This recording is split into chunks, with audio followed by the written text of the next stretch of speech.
c'est le salut de l'âme.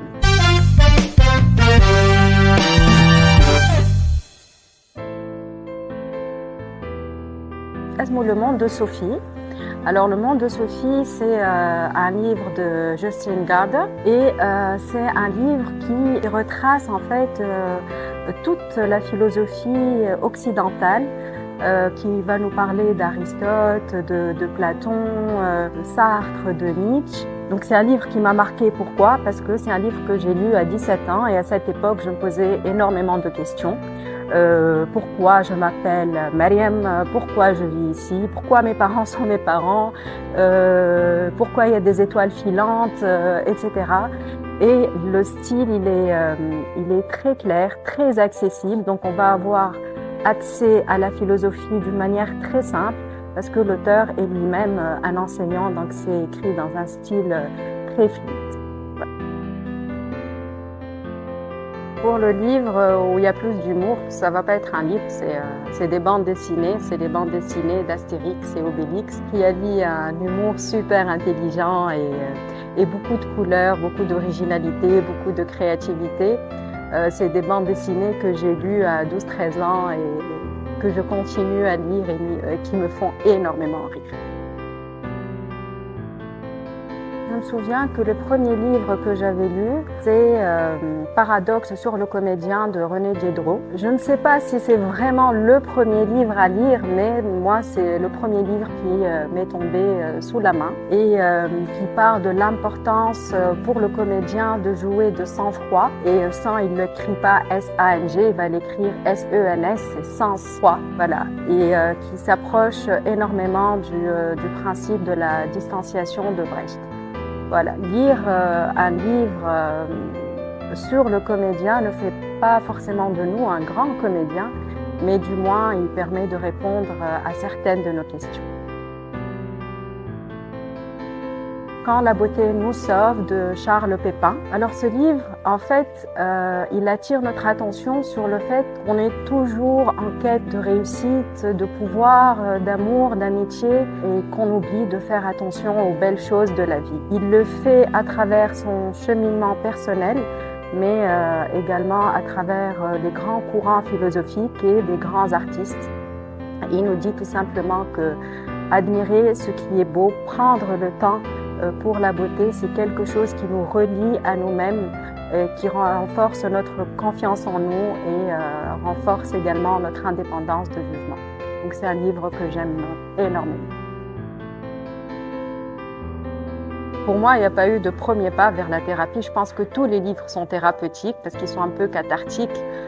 Ils développent également notre sens de l'empathie, ils nous apprennent à nous connaître, ils nous racontent d'autres histoires.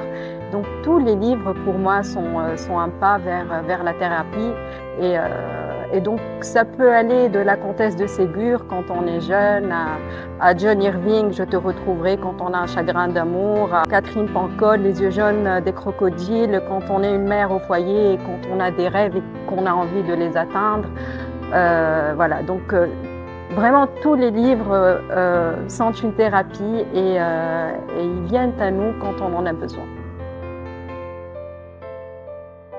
Je pense que c'est un livre qui a touché beaucoup de femmes. C'est Sophie, mon amour, évidemment d'Élif Schaffer. C'est une correspondance entre une femme qui a des rêves, des aspirations et un homme qui lui parle de poésie, la poésie de Shams de Tabriz et de Rumi. Donc on est plongé dans deux univers différents et c'est un livre qui nous donne envie de vivre, qui nous pousse à aller de l'avant, comme si c'était un livre qui nous prenait dans ses bras pour nous dire vous n'êtes pas seul.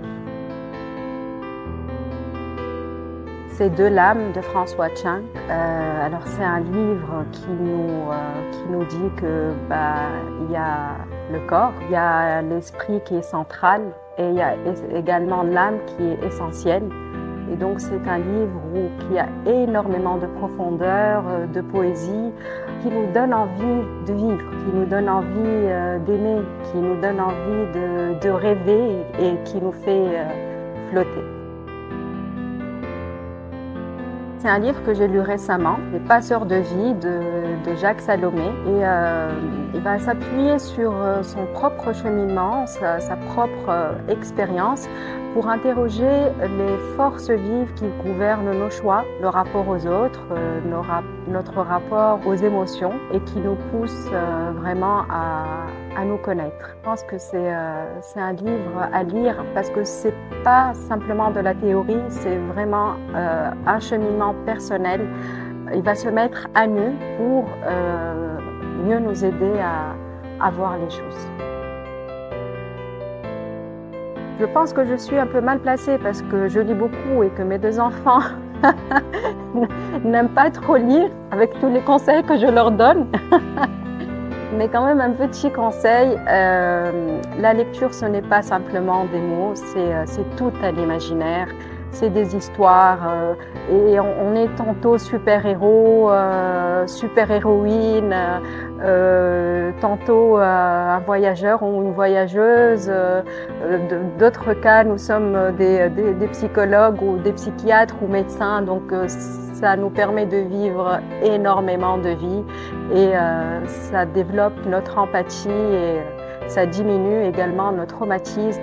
Donc lisez, commencez par ce que vous voulez, quel que soit le style. Voilà, ça peut être des bandes dessinées, ça peut être des mangas. C'est vraiment pas important. Le plus important, c'est de commencer la première page, la première ligne.